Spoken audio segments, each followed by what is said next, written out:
Hello' everyone, কি খবৰ আপোনালোকৰ? আজি ৰাতি মই ব্ৰইলাৰ বনাবলৈ লৈছোঁ। অকলে যেতিয়া অলপমান ব্ৰইলাৰ লৈ আহিছিলোঁ।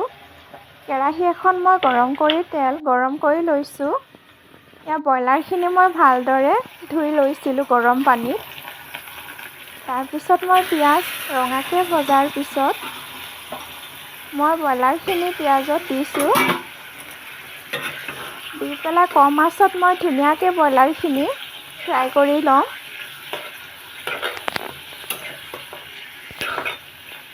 জুইৰ আঁচটো মই কমাই দি ব্ৰইলাৰখিনি ধুনীয়াকৈ ফ্ৰাই কৰি আছোঁ। তাৰপিছত মই অকণমান হালধি গুড়ি আৰু নিমখ দিম ফ্ৰাই কৰি থাকোঁতে। হালধি নিমখ দি পেলাই মই ধুনীয়াকৈ ফ্ৰাই কৰি আছোঁ।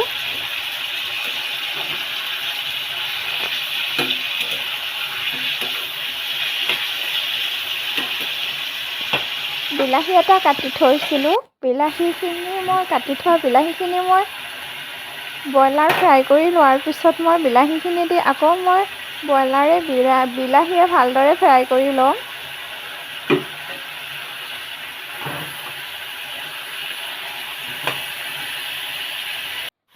বিলাহীখিনি নিসিজালৈকে মই ফ্ৰাই কৰি লৈ আছিলোঁ।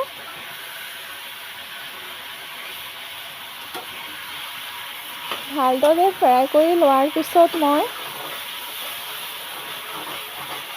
আদা নহৰু পেষ্ট বনাইছিলোঁ। আদা নহৰু পেষ্টখিনি মই ব্ৰইলাৰত দি দিম।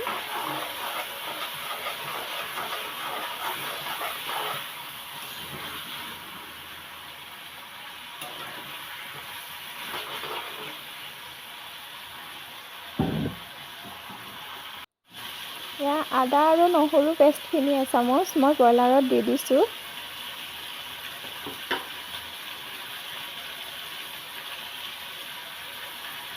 তেজপাত দুটা দিছোঁ।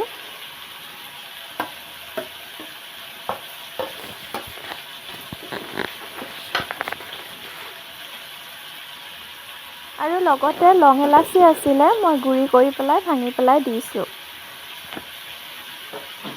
দি পেলাই আকৌ মই কম আঁচত ধুনীয়াকৈ ফ্ৰাই কৰি থাকিম।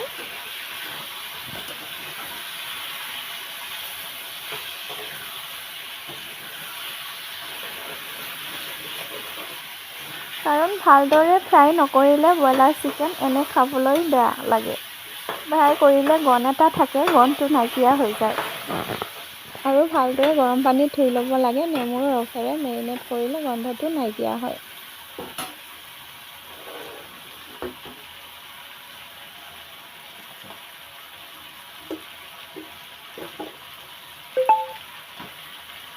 কাটি থোৱা আলু আছিলে, মই ফ্ৰাই কৰি হোৱাৰ পিছত কাটি থোৱা আলু দুটা মই তাত দি দিছোঁ।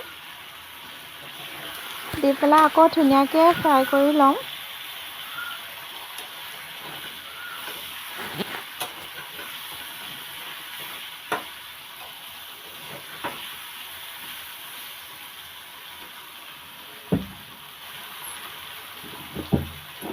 আৰু বাতি এখনত মোৰ চিকেন মছলা, হালধি, নিমখ, জলকীয়া গুড়ি, জিৰা গুড়ি গোটেইখিনি মছলা মিক্স কৰি লৈছিলোঁ। মছলাখিনি মই তাত দি দিছোঁ। দি পেলাই অকণমান পানী দিছোঁ মই। দি পেলাই আলু সিজালৈকে মই ভালদৰে মজাই লওঁ।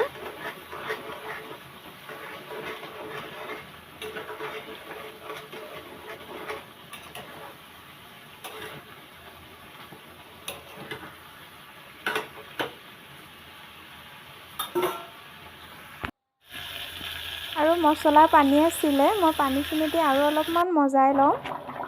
মই পৰিমাণ মতে পানী দি দিছোঁ, আলুখিনি যাতে ভালদৰে সিজি যায়, মাংসখিনিও সিজে।